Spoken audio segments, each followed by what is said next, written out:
Hello, my love. Welcome back. I am very excited about this week's episode because I'm sitting down and I'm just going to riff on a topic that has been coming through for me and that I know is going to be very helpful for a lot of you. And it's on one of my favorite topics other than cyclical living, which is intuition. In today's episode, I'm going to be talking about listening to the whispers of your soul. I say whispers because I believe that your intuition speaks and the universe speaks in subtle whispers until you receive it, until you listen to it.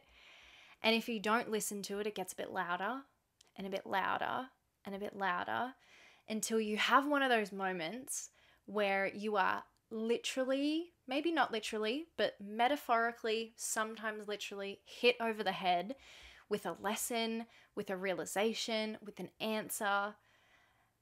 And I want to speak on this because often our intuition and the universe speak to us in these whispers first. And if we listen to the small, subtle nudges, we will avoid, hopefully, the need for there to be so much wondering whether we're in the right place, whether we're doing the right thing, whether something's good for us, or, whether we should take an opportunity or leave it.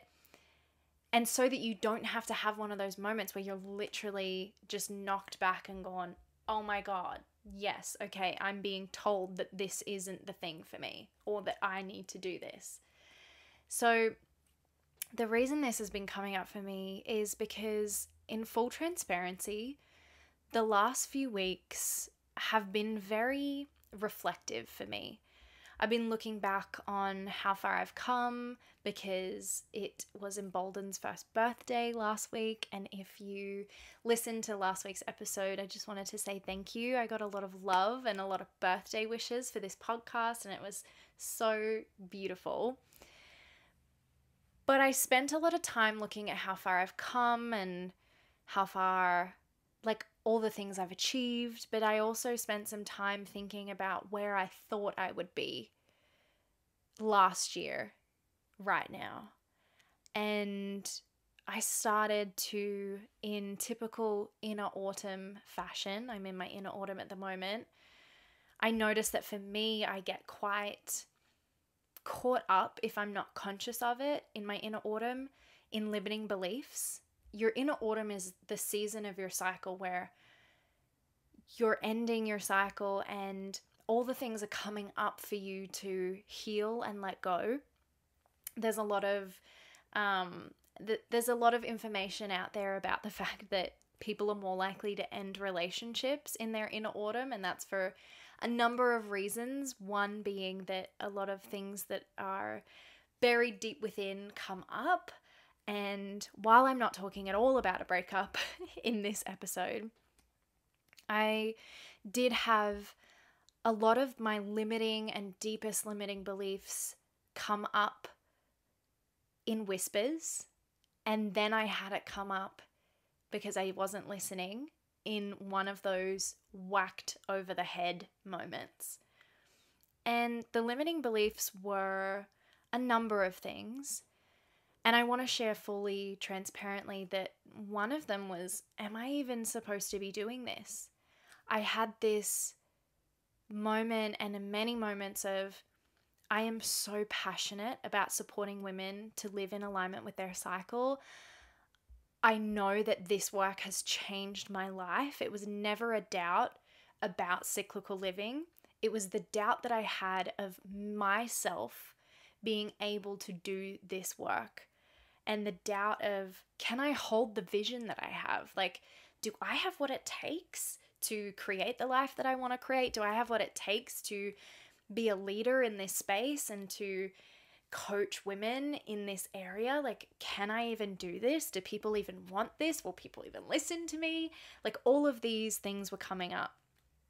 And I was hearing them, and then I was shoving them deep down. And overriding them with, of course I can, it's fine, happy, yes, positive, all the things. But I wasn't dealing with rewriting that limiting story. So I was just suppressing it. And what you suppress multiplies. What you push down will inevitably have to come up. I like to use the analogy of, if you're trying to hold something down within you instead of letting it go, it's like holding a cork underwater. Like if you try to push a cork underwater and hold it down there, you can submerge it, you can have it fully under the water, and you can hold it there for a certain amount of time. But the longer you hold it there, the harder it's going to be. And if you just simply let it go, it will rise to the surface and float away. And that's what I wasn't doing. I was holding it. I wasn't letting the cork go. And I was like, no, this isn't my story. This isn't true. But I wasn't just letting it up, letting it come out and letting it go. So what was happening was instead of healing it, was holding myself back in ways and not showing up to my fullest potential because there was that limiting belief within me. And I pushed past it until I was driving, and I was listening to this podcast, and it was an incredible episode, but it was this woman who is an entrepreneur, and she was talking about her success, and I had this overwhelming anxiety rise from the depths of me up to my heart, and just everything was like jittery, and I was like, oh my God, I'm never going to make it. She can do it. I can't do it. Blah. All these stories were coming up. That cork that I had just mentioned, that I had held down, had let go. And I don't even know if I let go of it or if I just couldn't hold it anymore. So it came up and I let it out. I had the fear. I let myself feel it. And then I did a tapping while I was driving with one hand on the wheel, and I literally just tapped on my chest. Now, EFT tapping is what I'm talking about, and if you're not familiar with it, it's emotional freedom technique is what EFT stands for, and it's a method where you tap on certain meridian points in your body. I believe it's top of the head, eyebrows, side of the eyes, under the nose, the chin, collarbone, wrists, and like under your armpit, I believe as well. If you don't know about this, check out Gala Darling. She is quite literally the queen of EFT tapping. But EFT is something that I have found so helpful in my journey for so many reasons. It's a really great way to release blocks and expand. And I teach a lot of it in my programs for my clients on like tapping to release guilt for resting around your period and all that sort of thing. But while I was driving, I literally was just tapping on one of the points near my collarbone, and I was just speaking. I just spoke all of the limiting beliefs that were coming up. I literally didn't hold back, didn't correct myself, didn't police whether it was true or not. And this might sound counterintuitive to a lot of the manifestation and law of attraction principles, but one of the first steps of EFT is actually speaking out the fears, speaking out the limiting beliefs to let them go. Remember, cork needs to be let go to float away. So I literally was saying, I cannot do this. I don't have what it takes. How the fuck am I supposed to get where I want to go? And was just letting it all out. And then I felt this overwhelming, after a couple minutes, maybe a bit longer, I felt this overwhelming sense of calm come over me. And I took a deep breath and I was like, okay, even though that is what I'm feeling right now, I know that it isn't true. And even though these fears are present, I deeply and completely love, accept, and forgive myself. And then I was like, okay, what is true? And started tapping in all of the positives, all of the truth, the affirmations that really at my core I know to be true of frick yes, I can do this. I have what it takes. I have so much knowledge on cyclical living. I have helped so many women already reclaim their relationship to their cycle. I have everything that I need to be successful. I wouldn't be here and I wouldn't have been given this vision if it wasn't meant for me. All that stuff was tapping it all in. And then I felt this beautiful, overwhelming sense of calm, peace, and was just like, heck yes. And then I thought, okay, done. There was a little whisper after I did the tapping that was like, you have more to do. And I just went, I'm done. I'm good. Got it. All good. And then, so I didn't listen again. And I had a moment, an interaction with a client. I'm not going to go into extreme details, that literally caused me to hear all of those limiting beliefs come at me from another person. And I broke down. I broke completely down. And the reason I broke down was because part of me believed what they were saying. I was reflecting on this instance with my partner and with my coach, and I said to them, I was like, if there wasn't a part of me that believed the nasty things that they were saying out of their own stories and their own fear, I would have just gone, I'm really sorry that you feel this way. And it wouldn't have affected me personally. Because as this person was saying these things to me, I knew that soul voice, my intuition, that whisper was saying to me, babe, it's not about you. This is about something so much deeper. You have no idea what's just gone on in their day. You have no idea what's actually going on. Meet it with grace. It's not about you. And don't let this affect your sense of worth or your ability to lead and coach. And even though that was the whisper I was getting again, I didn't listen and I fully just broke down. And the reason why, and what I said before, the reason why is because I would have been able to listen to that whisper and fully believe it if I had no part of me that actually believed what the person was saying. If I didn't have that deep self-doubt.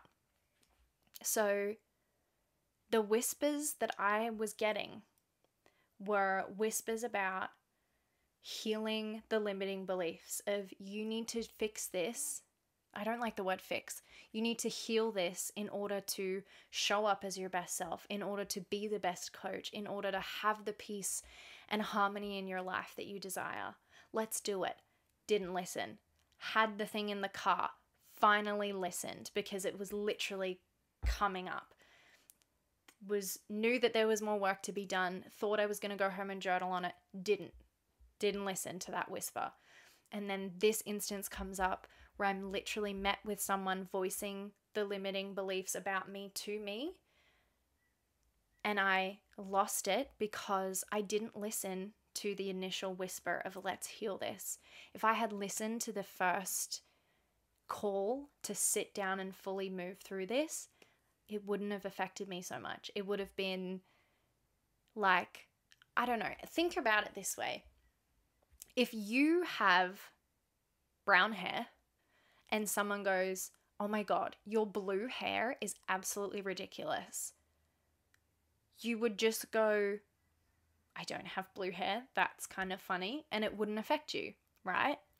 But if you have an insecurity about your brown hair for whatever reason, brown hair is beautiful, but like just hypothetically, if someone was like, your hair color is gross, brown is disgusting, you might be hurt if that is an insecurity for you, right? But if someone is coming at you or calling you out for something that you know is not a truth for you, it doesn't affect you. So the fact that I felt affected so deeply and so deeply hurt by the words had nothing to do with the person saying them and had everything to do with the fact that I actually, at the time, had a belief that they were true. They're not true, but at the time I was believing them to be such.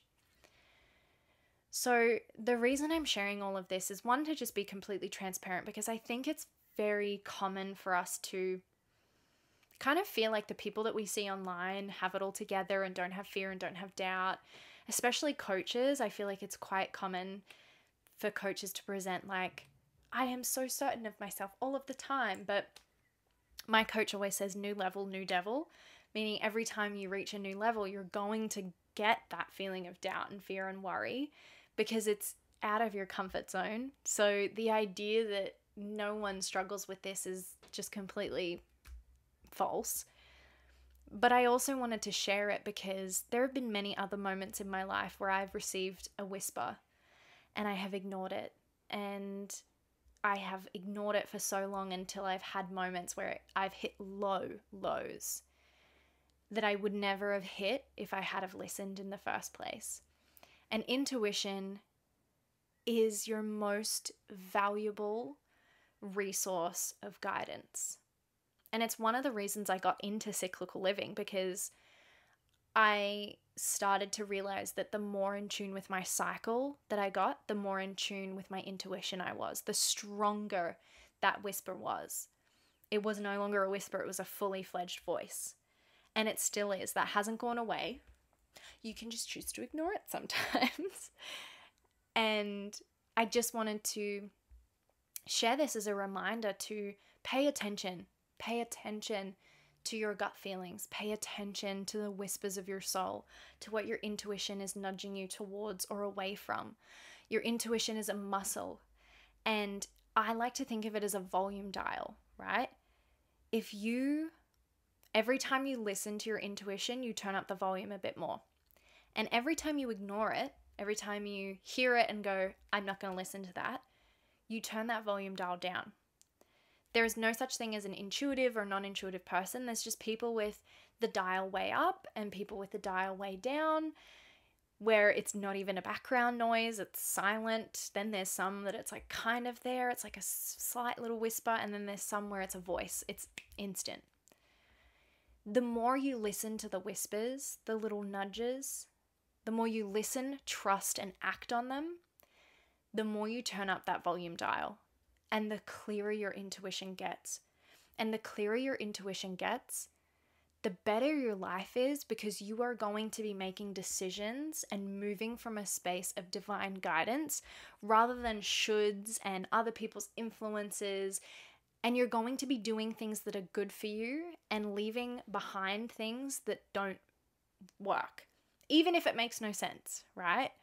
You're going to turn down opportunities that on paper might be fantastic, but you know in your soul that it's not for you, right?